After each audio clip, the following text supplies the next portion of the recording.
And welcome into Getting Help from Uncle Sam. Well, you didn't have to look too far to find out that the elections have been moved. We expected them to be on March 31st. That went away because these are not normal times. The new election date is July the 14th. It's a ways off, but what we wanted to do is be able to bring candidates in to be able to talk about some of the issues and things facing us. These are very unusual times. Today I have me a Senate candidate, Coach Tommy Tuberville. Coach, is glad to have you back. And we have to let our viewers know we are at a safe distance. We are. We are socially acceptable it's here. About 6 feet. I'm about 6 feet tall, so that's that's about right. right. That's, well, we measured it out with a tape measure. Aren't these weird times, though? There really are. It's unbelievable. And would you give us some of your thoughts about just what all of a sudden you heard that we're in a pandemic? Well, we haven't heard that word in a long time. No, we hadn't. And we've had diseases over the years. Yes. I guess the most recent is HIV, which we lost 35 million in 25, 30 years, and we've come to know a lot about that over the years. But just look back in January, where the economy is running full steam. Yes. The country is positive, everything's going great, and all of a sudden, the brakes were thrown on.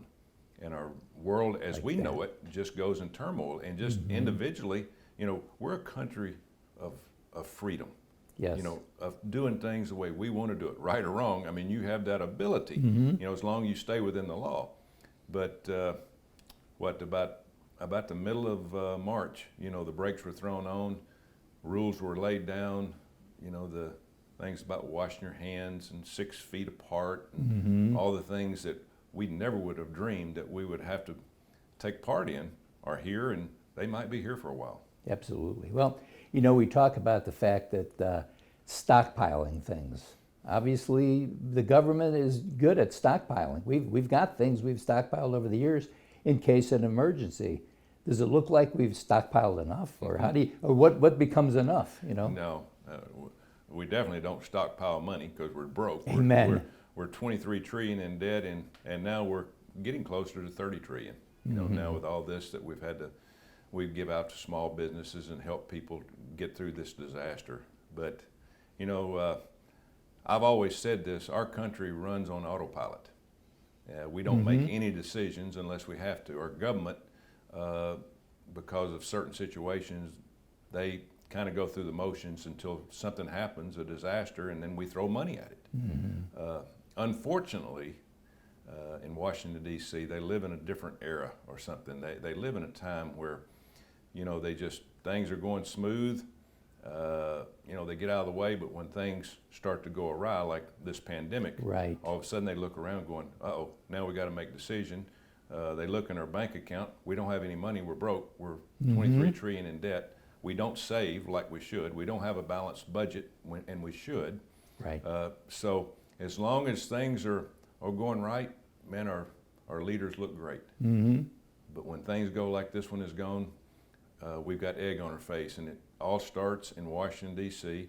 I'm really been pleased with President Trump of what he's done. People don't realize what he's done. He's brought new ideas. Yes. Quickly.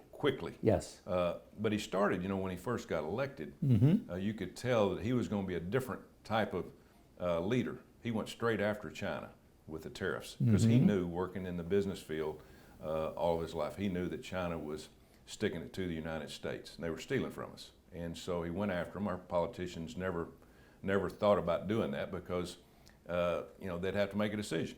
But President Trump did that. He went after them. But now with all this, you can now look around all the departments that we can start pointing fingers at. It's kind of like coaching a football team. If you go out and if you go out and play a game and your offensive line plays terrible, at the end of the day, and you lose the game, you don't score enough points, but you don't know during the game that they're really not getting it done. Then you watch the film going, oh my goodness, we lost that game because of the offensive line. Somebody's going to pay in this deal.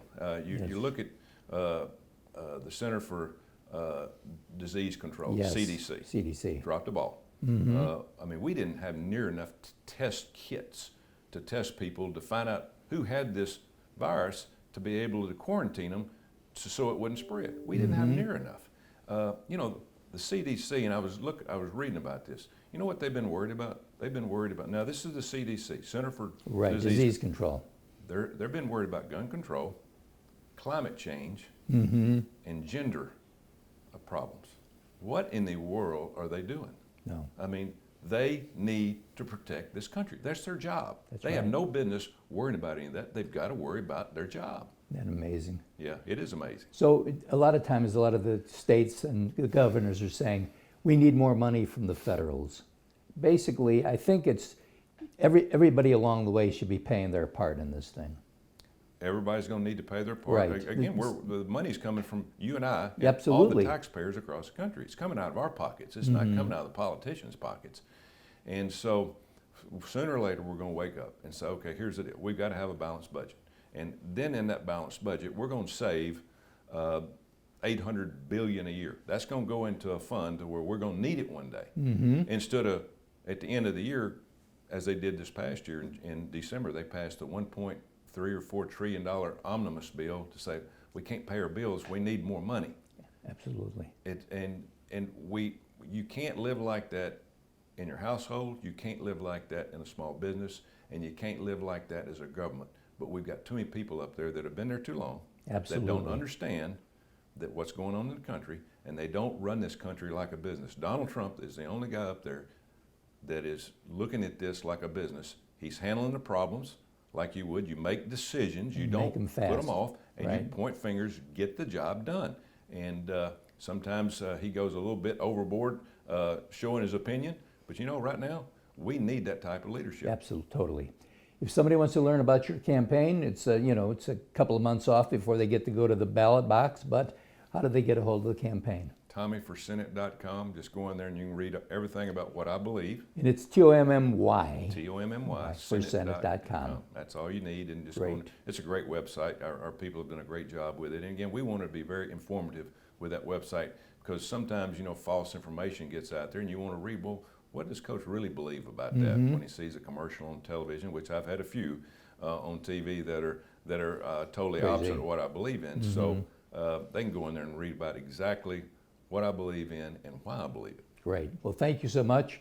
And just remember this, the election's a couple of months off still, but you need to do your homework, find out about the candidates. Now you've got plenty of time to do it, and we'll be right back right after this.